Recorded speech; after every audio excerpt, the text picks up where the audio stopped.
In this video, we begin our 1-month trek around Iowa. Turns out there's more to this agricultural state than just corn and soy fields, although we did see a lot of crops as we traveled around. We also saw ice caves, waterfalls, a shrine made of rocks and precious stones, and an unforgettable night ride. We start our adventure in McGregor, Iowa at Pikes Peak State Park. Not pictured here. We'll get to this park later.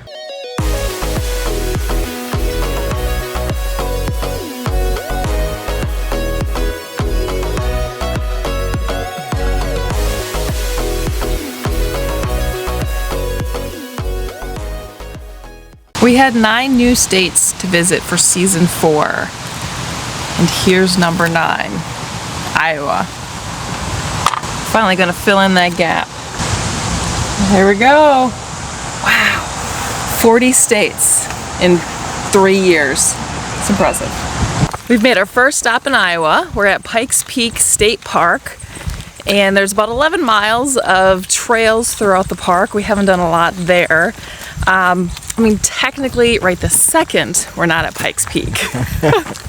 We're just north of it. We're in Effigy Mounds. Is that National Site? Monument. National Monument. Going on a hike to see the mounds. Us Floridians are like, kind of like just hills, but you know, it's interesting. It's historic. It's getting out and about. We always like hiking and taking dogs, so it's fun. And they do have a Bark Ranger program. For those of you not aware, you get a little book, typically. We were not aware until just last month. We had no idea after traveling that they had this. Well, in different national parks or national monuments, national sites, they do things a little bit differently. So you have to check with, where you're going to be first. So this one, you have to just sign saying you're going to, abide by the Bark Ranger rules and take a picture of your dogs on the hike, and then they get a little metal ranger badge.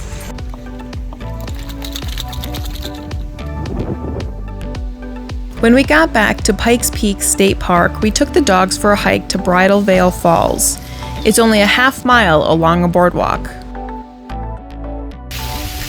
Here's Bridal Veil Falls in the background, although we think it should be called the Frugal Falls. They're conserving water. I think somebody's getting a divorce if that's the Bridal Veil Falls. That bride is not happy. Since the Falls Trail was so short, we decided to continue on the West Hickory Ridge Trail to get more miles in.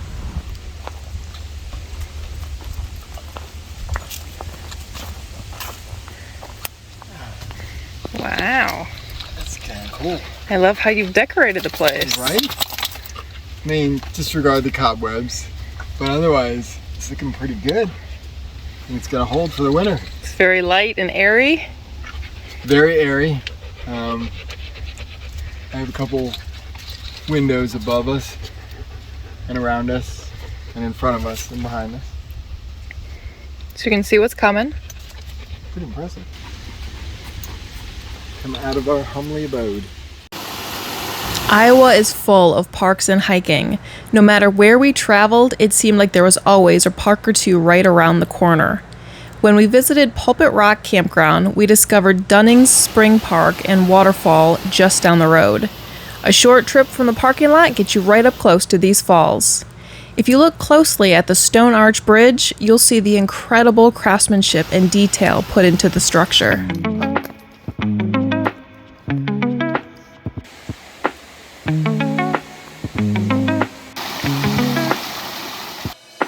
A half mile from the parking lot will get you in front of an ice cave. Just remember your flashlight.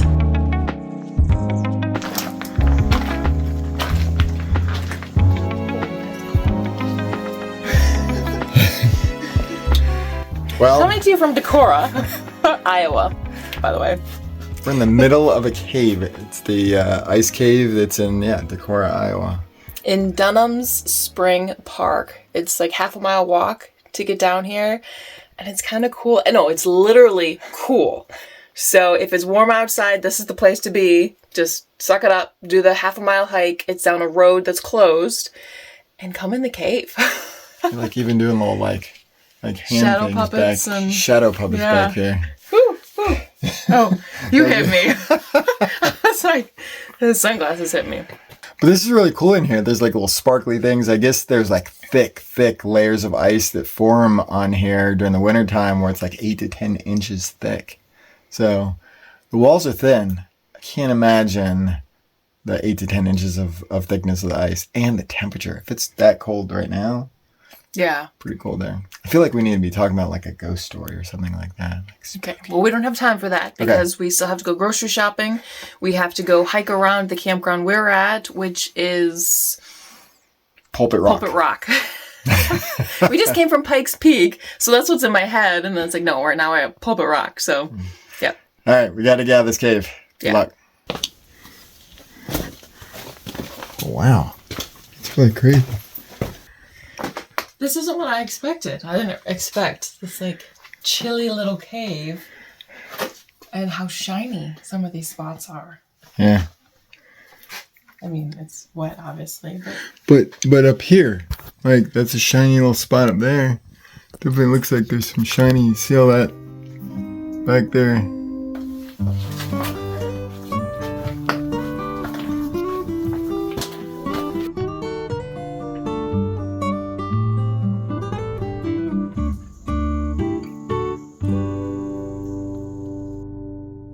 The Decorah area has 23 parks and recreational areas, along with 20 miles of off-road trails. From our campsite, we were able to walk to Will Baker Park and hike to the top of Pulpit Rock.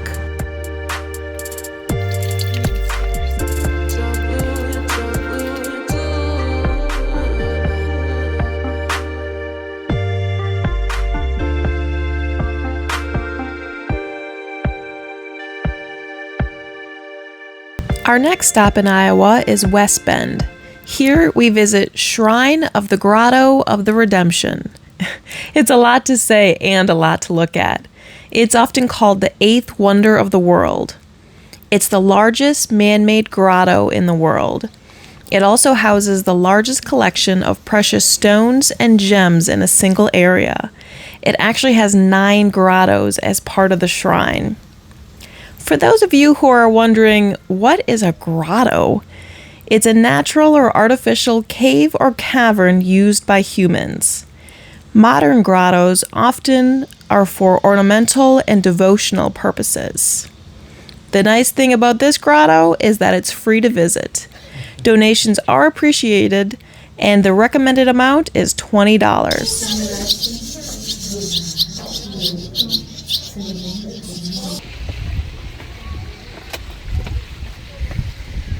Hey, look what I found. Hey, where have you been? Down below. I've been up on top. This place is amazing. The amount of everything here, just all the rocks and the amethysts and the crystals. And I can't imagine putting this together. And it's so big. I wasn't expecting it to be this big, especially when you figure someone had to like hand put all these pieces in. So it's, like Ryan said, just incredible here. It's amazing, and the amount of like detail of every single like piece that's put in there. It's just so cool.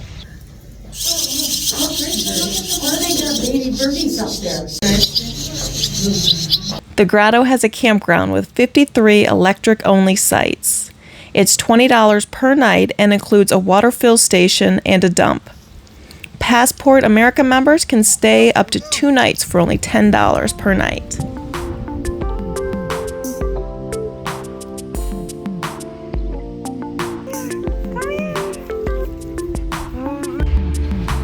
Are you working hard? Yeah, I didn't think so.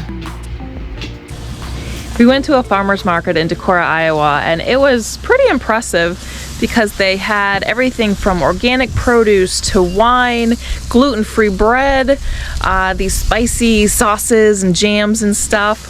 So it was really cool. So we got some good produce, and then all along the road at gas stations, there's different farmers sitting out, you know, selling their goods. So we made sure we got corn. So we have some really good food to eat now that we are over at the grotto.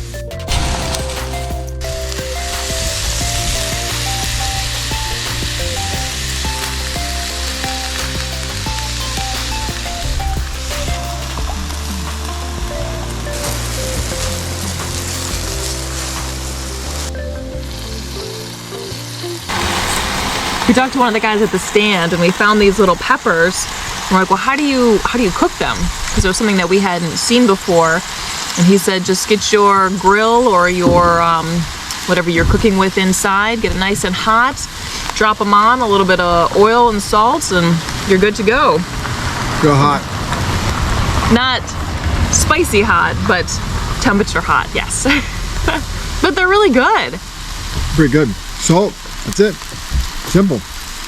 If you've ever cooked on, if you've ever spilled everything in front of your wife, if you've ever cooked on a Blackstone corn, you know exactly what I'm talking about. Most people are like, oh, you can't cook corn on a Blackstone. You can, you keep it moist and keep it covered. And I don't have a cover for it, so I use a paper towel. Squirt bottle, works great. Even pinch yourself sometimes with the tongs. But it just does a really good job about just getting that little bit of charredness on the corn, just gives a little bit more flavoring wise, but keeps it nice and moist with just the paper towel just soaking in all the moisture. So it doesn't take long either. After only 2 short days, we're already packing up and moving on. Our next Iowa stop is Lake Manawa State Park in Council Bluffs.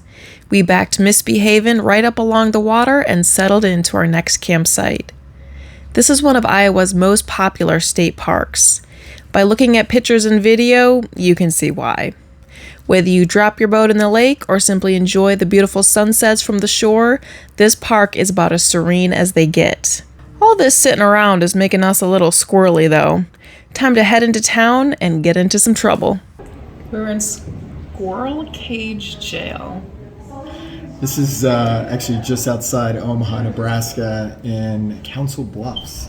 It is a small jail that has been around. You can see one of the inmates behind us even, that has been around and I think shut down in the 1960s, but it opened up in the 1800s, and it is small, confined areas.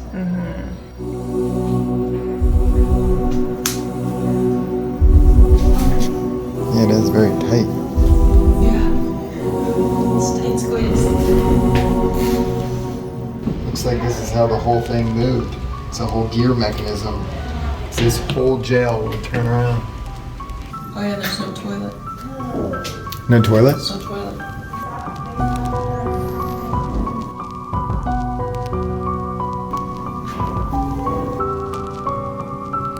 The Juvenile Detention Center. You know, I looked younger, but I didn't think this young.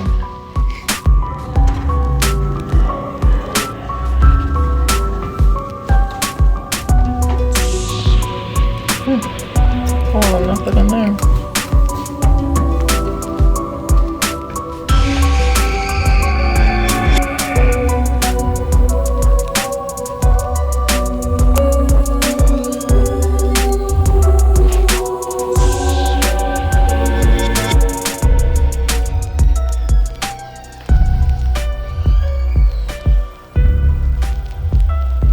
So the name, we finally found out where it came from. So the way this jail is set up is that all the cells are in the middle, and then all on the outside is just the walls and seats and things like that. So inside, there's a crank, and it would turn it so that it would open the door that the jailer wanted. You could put someone in or take someone out. And there's, 10 cells on each floor. There's 3 floors, and on the top is an apartment. You could fit like 60 to 90 inmates in this place in just 30 cells. The small, tiny cells. I can't imagine even 2 people being in one cell. And the toilet's like at the back of the cell. And yeah. And the beds are really narrow. The doorways are narrow. And then this behind us is actually where a lot of the venting would come up through, and all the smells and everything else. You can imagine how it could possibly Smell it now. Yeah. Interesting place. Very unique. It's a cool little stop. For $10 a person, might as well come do it. There are only 3 of these type of jails still around. They're all museums, but they're still around all throughout the United States. And they actually had to stop using this in 1969, but in 1960 is when this crank started having issues going around. You can imagine it gets stuck. And so there were some injuries and things, so things had to change. And eventually it became a museum, which is cool for us.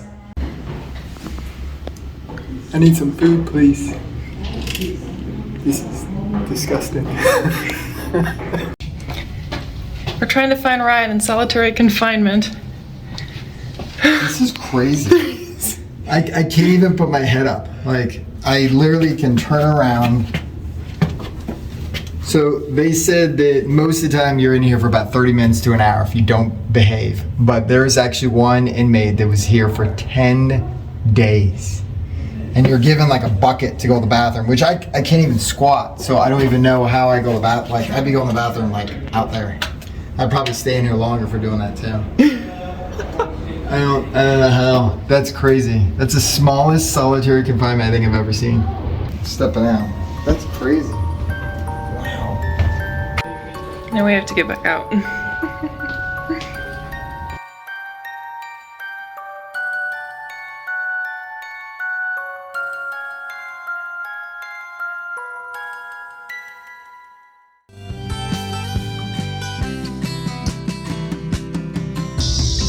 I read somewhere that Iowa has the most trails out of any state. Yeah, we're at Lake Manawa State Park, and we found a trail that was 12 miles long, kind of out and back, and right next to cornfields. It's gorgeous out here. Can't complain. And maybe that's why there's so many trails, because there's so much farming that you just put this paved trail right next to the crops. Yeah. And Yeah, good to go. either way, we're happy.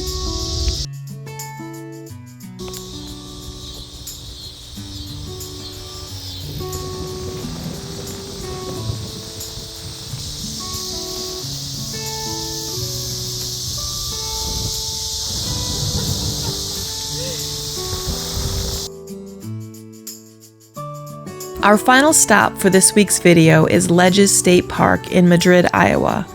We'll try to get there without an incident so we can show you one of our favorite stops.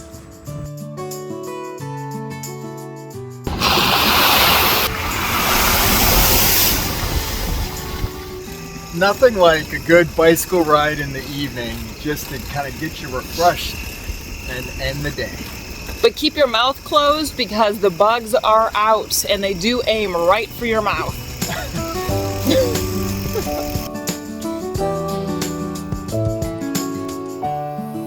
We're staying at Ledges State Park right now, which is one of Iowa's first state parks. And there's not a lot of trails around there, but we did conquer the few short ones that they have. And now, about 20 minutes down the road, there's a high trestle bridge trail. And it's kind of weird because when you go through, like, it's a weird architecture. It's just for bicyclists and runners, and they kind of light it up at nighttime. That's why we're here. It's getting nighttime, and just really cool as far as being able to see it and the blue lights. And it almost seems like if you can go fast enough, you might go into a different dimension. So the trail itself is about 25 miles long. We're not doing the whole thing, but this was one of those really cool stops that we really wanted to visit.